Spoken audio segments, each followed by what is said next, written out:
Hello students, welcome to Gupta classes. इस lecture में मैं आपको इलास्टिक कांस्टेंट के बारे में और उसके बीच में क्या रिलेशन है इसके बारे में बताने जा रहा हूँ। ठीक है, इसके पहले हम लोगों ने स्ट्रेस स्ट्रेन डायग्राम और जो है किस तरह से जो है लोड के अकॉर्डिंग जो है एक्सटेंशन कितना होता है, कैसे उसका लेंथ चेंज हो जाता है, कि उसका फार्मूला क्या होता है। ठीक है, अलग अलग चीज़ों के लिए हमने देखा है। ठीक है, तो यहाँ पे हम लोग जो है किसके बारे में बात करेंगे, elastic constant. Elastic constant basically 3 elastic constant होते हैं। कौन कौन से होते हैं? एक होता है यंग्स मॉडुलस ऑफ इलास्टिसिटी, दूसरा जो इलास्टिक कांस्टेंट है वो बल्क मॉडुलस ऑफ इलास्टिसिटी, और जो तीसरा इलास्टिक कांस्टेंट है उसको हम कहते हैं modulus of rigidity.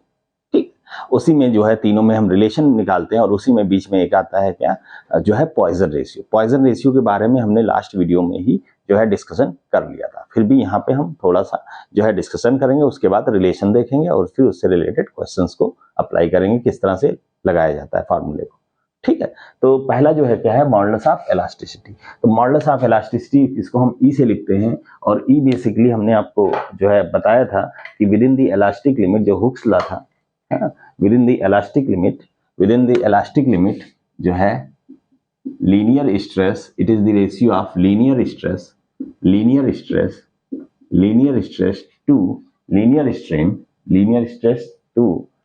Strain, I think दिख नहीं रहा, linear stress to linear strain, इसको ब्लैक से लिख देता हूं,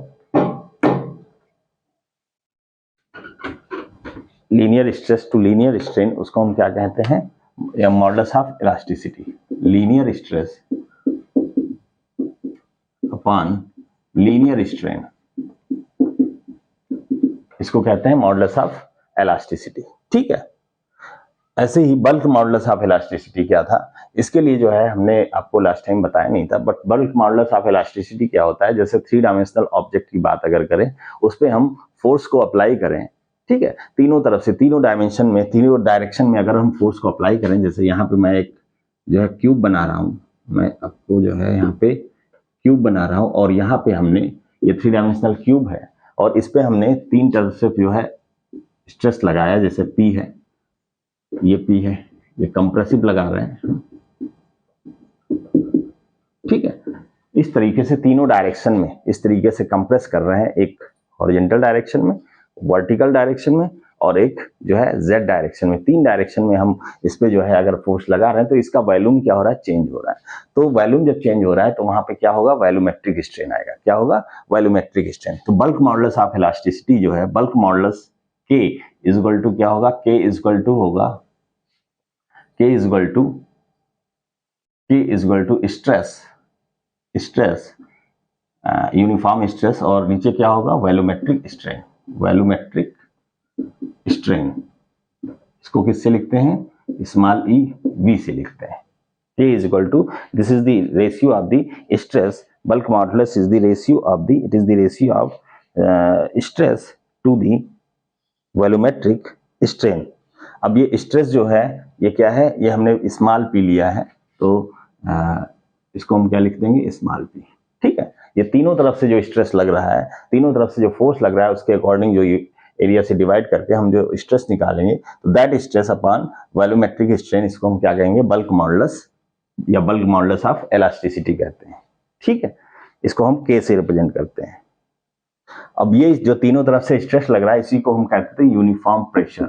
इसी को हम क्या कहते हैं, कह देते हैं यूनिफॉर्म प्रेशर, क्योंकि कंप्रेसिव फोर्स लग रहा है इसलिए हम प्रेशर कह देते हैं, राइट। यूनिफॉर्म प्रेशर सॉलिड के केस में।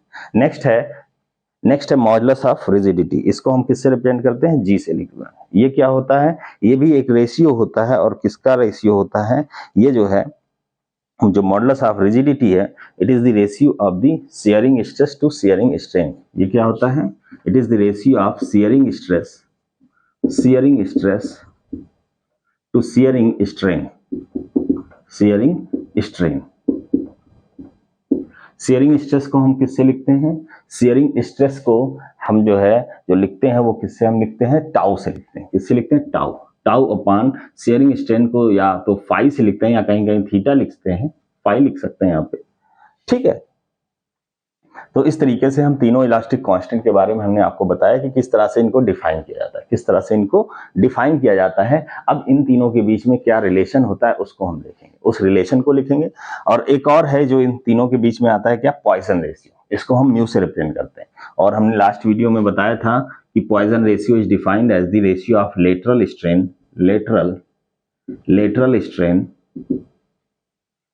Strain to longitudinal strain,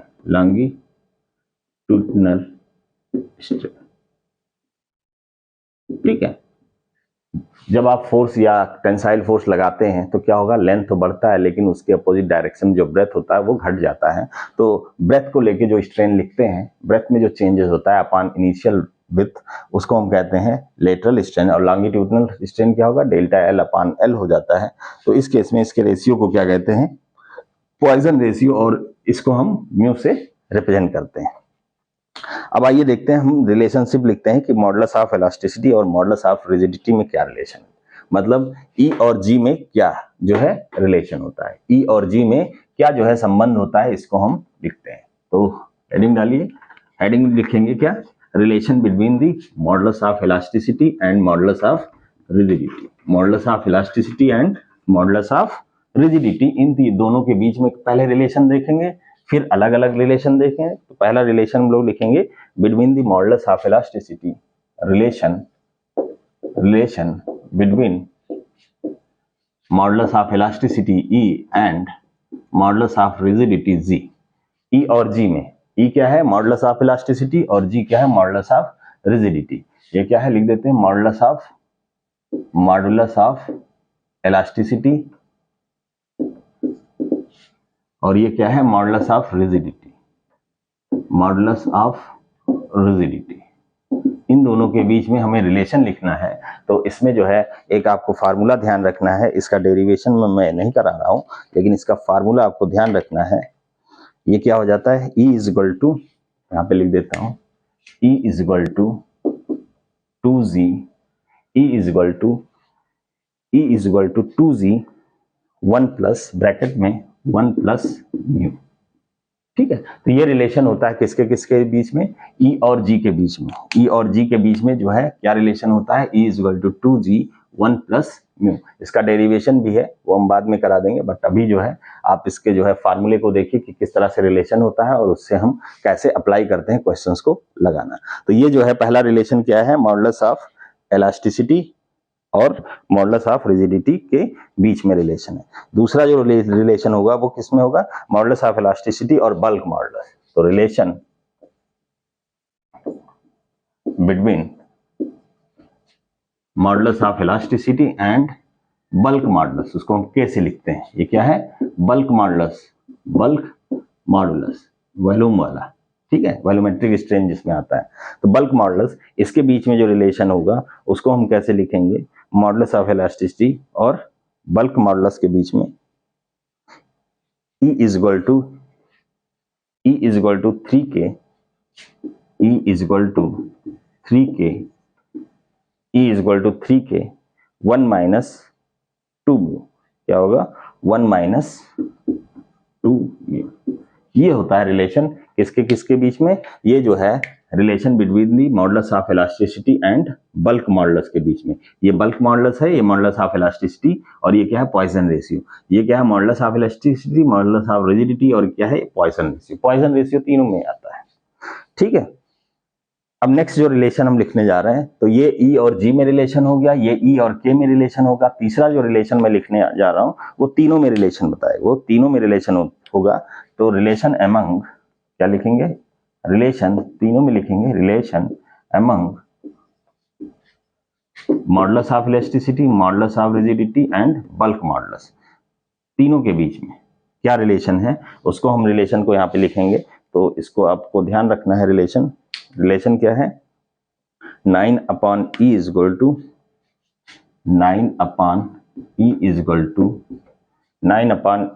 to 3 by G plus 1 by K. ये थोड़ा रिलेशन आपको याद रखना है। ये कौन सा रिलेशन है, ये तीनों में रिलेशन है, क्या है, ई जी के तीनों में रिलेशन है। तो ई जी के तीनों आएगा, यहाँ 9 होगा, यहाँ 3 हो गया, यहाँ 1 होगा, ठीक है, तो ये तीन रिलेशन हो गए, एक ई जी के में हो गया, तीनों में रिलेशन क्या होगा, and 9/E is equal to 3/G plus 1/K जो है ये रिलेशन है मॉडुलस ऑफ इलास्टिसिटी और मॉडुलस ऑफ रिजिडिटी के बीच।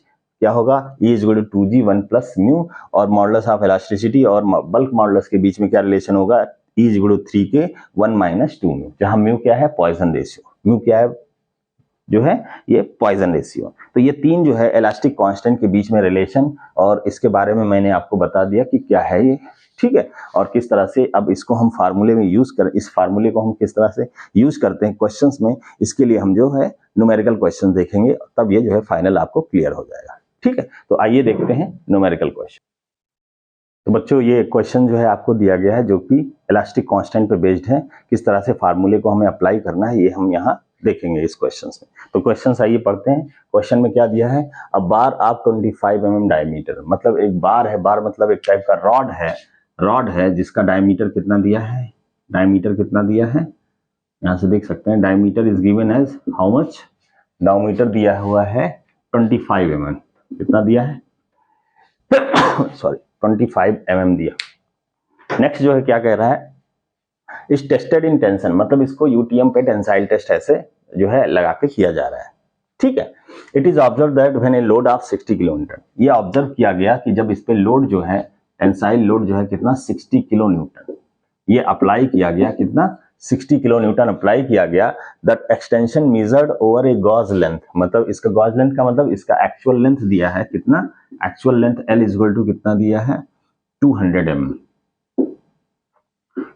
mm, ठीक है, ये दिया हुआ है, और टोटल एक्सटेंशन जो है कितना हो रहा है 0.12 mm, मतलब डेल्टा एल जो चेंज हो रहा है वो कितना थोड़ा सा बढ़ जा रहा है, कितना 0.12 mm दिया हुआ, ठीक है।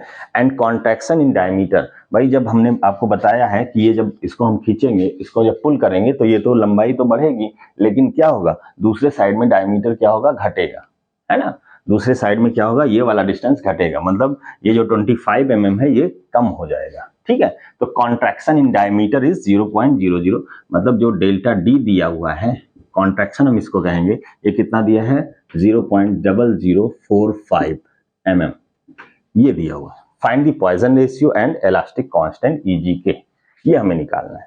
तो पहले जो है क्या निकालना है, पॉइजन रेशियो। ठीक है, तो पॉइजन रेशियो क्या होता है, पॉइजन रेशियो होता है लेटरल स्ट्रेन अपॉन जो है लीनियर स्ट्रेन, लेटरल और लीनियर स्ट्रेन के रेशियो को हम क्या कहते हैं, पॉइजन रेशियो कहते हैं। अब देखिए ध्यान से, पहले हमें क्या निकालना है, पॉइजन रेशियो, तो पॉइजन रेशियो उसको हम म्यू से लिखते हैं, और ये क्या होता है lateral strain upon linear strain.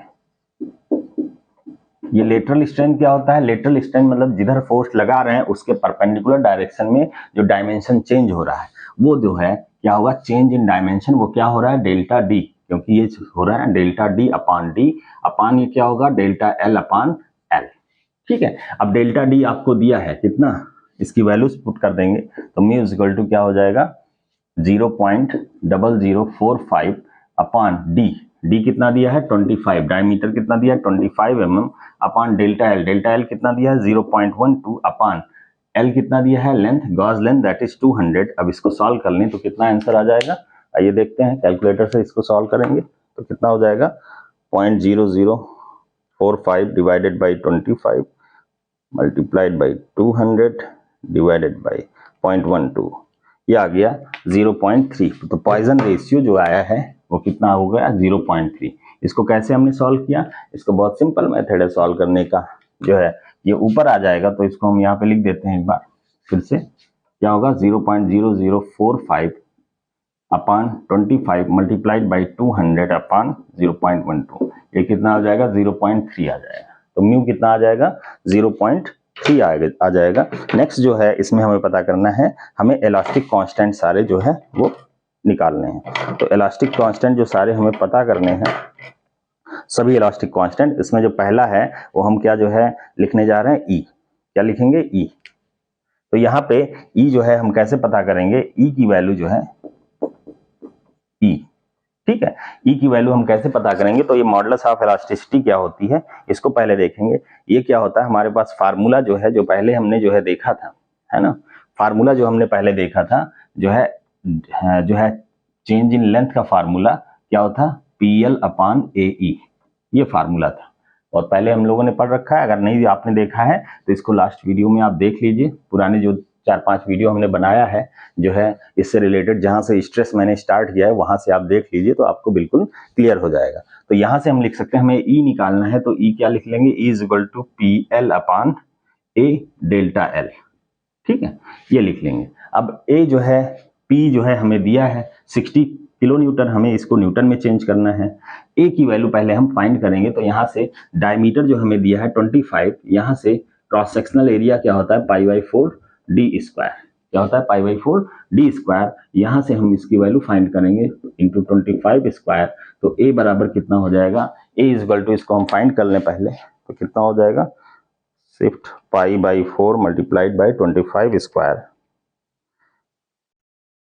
490.87 millimetre square. Millimetre में ही रखेंगे डायमेंशन को। ठीक है, तो यहाँ पे अब हम वैल्यू सारे पुट कर देंगे। देखिए पी हमें कितना दिया है? 60 किलो न्यूटन, इसको जो है न्यूटन में चेंज करेंगे तो 10⁻³ से मल्टीप्लाई करना पड़ेगा।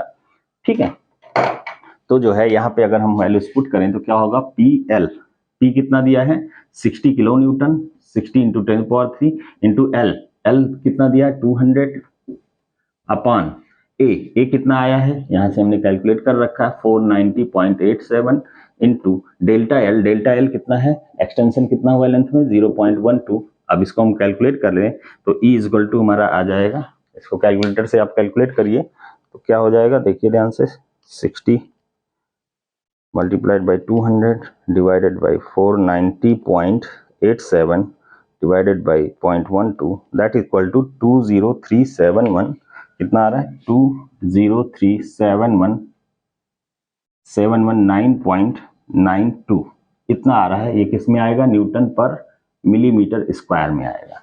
तो ये जो है मॉडुलस ऑफ इलास्टिसिटी आ गया, जो दूसरा चीज है। अब तीसरा जो है इसमें जो बताया गया है, क्या हमें मॉडुलस ऑफ रिजिडिटी निकालना है। तो वो कैसे निकालेंगे? तो बहुत सिंपल सा फार्मूला है। अभी जो है हमने आपको फार्मूला बताया था, रिलेशन बताया था, ई और जी में क्या रिलेशन होता है, इसके लिए मैंने आपको बताया था। तो E इज इक्वल टू क्या था? E इज इक्वल टू क्या था? 2G, E is equal to 2G, जो रिलेशन अभी हम लोगों ने पढ़ा है 1+μ, ये हमने रिलेशन पढ़ा है, राइट। अब ये जो है हम इसको सॉल्व कर लेंगे। देखिए G की वैल्यू जो है E is equal to 2G, E हमें पता चल गया है तो G की वैल्यू हम आसानी से फाइंड कर सकते हैं। कैसे? यहाँ से देखिए G इज इक्वल टू क्या हो जाएगा? E/2 1+μ, और E की वैल्यू क्या है? E की वैल्यू जो है देखिए ध्यान से, E की वैल्यू जो है कितना आया है ये हम पुट कर देंगे। यहाँ पे लिख देते हैं 203,719 पॉइंट, इसको 19 लिख लीजिए, 19.92 डिवाइडेड बाई 2, 1+μ, म्यू क्या है? पॉइजन रेशियो, और ये कितना आया है?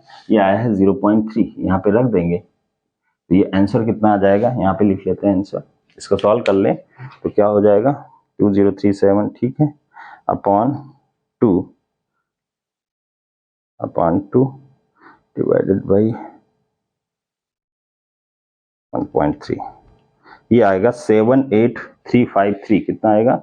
78353। यहाँ पे लिख लेते हैं 78353.81 न्यूटन पर मिलीमीटर स्क्वायर। ये जी की वैल्यू आ गई। ये किसकी वैल्यू आ गई? जी की वैल्यू आ गई। ठीक है, आपको दिख रहा होगा यहाँ पे जी की वैल्यू। ठीक है, इसको इधर लिख देते हैं तो जी कितना आ गया? जी कितना आ गया? 78353.81 न्यूटन पर मिलीमीटर स्क्वायर। ये किसकी वैल्यू? जी की वैल्यू आ गई। ठीक है, ये जी की वैल्यू आ गई। नेक्स्ट जो है लास्ट है वो कौन सा है? क्या निकालना है हमें? के, बल्क मॉडुलस निकालना है। बल्क मॉडुलस के लिए जो है हम लोग जो है हमारे पास जो है डाटा सारे हैं, तो यहाँ से बल्क मॉडुलस हम निकाल सकते हैं। इसको हम इधर निकाल देते हैं। ठीक है, इधर निकाल देते हैं। तो बल्क मॉडुलस का जो है जो फार्मूला है, बल्क मॉडुलस और ई में जो है क्या रिलेशन होता है, या जो है बल्क मॉडुलस और जो रिलेशन हमने आपको बताया था कि बल्क मॉडुलस और ई में क्या रिलेशन होता है, उसी के थ्रू निकाल सकते हैं। E is equal to 3K, E is equal to 3K 1 minus E is equal to 3K 1 minus 2 mu. ये रिलेशन था। ये कौन सा है? फर्स्ट, सेकंड थर्ड, ये हो गया आपका फोर्थ, ठीक है, और ये कौन सा हो गया फिफ्थ। फिफ्थ जो है हमें जो है कैलकुलेट करना है, नहीं फोर्थ, ये थर्ड ही था, ये हमने फर्स्ट सॉल्व किया म्यू, सेकंड सॉल्व किया ई, थर्ड सॉल्व किया जी, अब फोर्थ सॉल्व करेंगे क्या के। तो के की वैल्यू यहां से देखें क्या हो जाएगा, तो ध्यान से देखें, के की वैल्यू क्या हो जाएगी, के की वैल्यू यहां से देखिए ई अपान 3 1 माइनस 2 म्यू, ये रख देंगे। अब ई की वैल्यू जो आया है 20371 9.92 अपान आई थिंक आपको दिख रहा होगा, अपान 3 1 minus 2 multiplied by mu, mu कितना है 0.3, यहाँ पे देखिए 0.3 आया था, इसको हम यहाँ से लिख लेंगे। तो हमारा फाइनल जो आंसर है वो के की वैल्यू वो क्या आ जाएगी, यहाँ से कैलकुलेट कर लेंगे, 20371 divided by 3 divided by bracket 1 minus 0.6, ये आ गया 169,766 169,766.6 न्यूटन पर मिलीमीटर स्क्वायर। तो ये हमारा बल्क मॉडुलस आ गया जो है इस मटेरियल का, कितना हो गया 169,766.6 न्यूटन पर मिलीमीटर स्क्वायर। तो यहां से हमने जो है सारी चीजें कैलकुलेट कर ली। तो किस तरह से फार्मूले को आपको यहाँ पे जो है अप्लाई करना है क्वेश्चंस में, वो आपको यहाँ पे समझना चाहिए। तो आपको बेसिकली अगर तीनों में रिलेशन पता है तो ये क्वेश्चन सॉल्व कर सकते हैं। म्यू की वैल्यू पहले फाइंड करेंगे क्योंकि म्यू बार बार आ रहा है बीच में, इसलिए म्यू को पहले हम फाइंड करेंगे। म्यू के लिए हमें लेटरल स्ट्रेन और लीनियर स्ट्रेन का जो है डिवीजन करना पड़ता है। लेटरल स्ट्रेन एक बार हम लिख लेंगे, उसके लिए हमें डायमेंशन दिया होगा कि इनिशियल क्या था और जो है फाइनल चेंज कितना हुआ है ना, इंक्रीमेंट कितना हुआ है या डिक्रीज कितना हुआ है, लेंथ में कितना जो है इंक्रीज हुआ है, ये सब दिया होगा तो हम आसानी से स्ट्रेन का फार्मूला यूज करते हुए हम पॉइजन रेशियो निकाल सकते हैं। पॉइजन रेशियो निकल जाएगा, उसके बाद हम जो रिलेशन लगा के पहले ई लगाएंगे, जो हमारा बेसिक जो है फार्मूला है उसका यूज करते हुए मॉडुलस ऑफ इलास्टिसिटी निकालेंगे। फिर एक अगर निकल गया और म्यू आपको पता है तो तीनों निकल जाएंगे, तीनों का जो है एक्सप्रेशन यहाँ से देख सकते हैं। तो म्यू की वैल्यू क्या आई थी 0.3, ई की वैल्यू आई थी 203,719 और जी की वैल्यू आई थी यहाँ पे 783, ये तीसरा हो गया, और चौथा आया ये के की वैल्यू। तो आई थिंक आपको ये जो है सोल्यूशन जो है समझ में आया होगा। आपको ये जो प्रॉब्लम दिया था ये आपने समझा अच्छे से कि प्रॉब्लम में क्या क्या रहा है, पूछा क्या जा रहा है और क्या क्या दिया हुआ है और किस तरह से फार्मूले को हम अप्लाई कर रहे हैं। तो फिर से मैं रिपीट करता हूं, जो फार्मूले में रिलेशन है वो आपको ध्यान रखना है। फार्मूले में रिलेशन ई और जी में क्या होता है, E is equal to 2g1 plus mu. E और के में क्या रिलेशन होता है, E is equal to 3k 1 minus 2 mu. ऐसे ही तीनों में भी रिलेशन होता है, जिसमें मैंने बताया था 931 ऐसा आएगा ई जी के। कैसे इसको याद करेंगे, ई जी के, यहाँ पे इक्वल रहेगा, यहाँ पे 9, यहाँ 3, यहाँ पे 1 और यहाँ बीच में प्लस, तीनों के बीच में रिलेशन भी आपको याद होना चाहिए। तो थैंक यू वेरी मच। आपको अगर वीडियो पसंद आया होगा तो आप लाइक कर सकते हैं इसको, ठीक है। आगे भी ऐसे वीडियो आते रहेंगे। Thank you very much.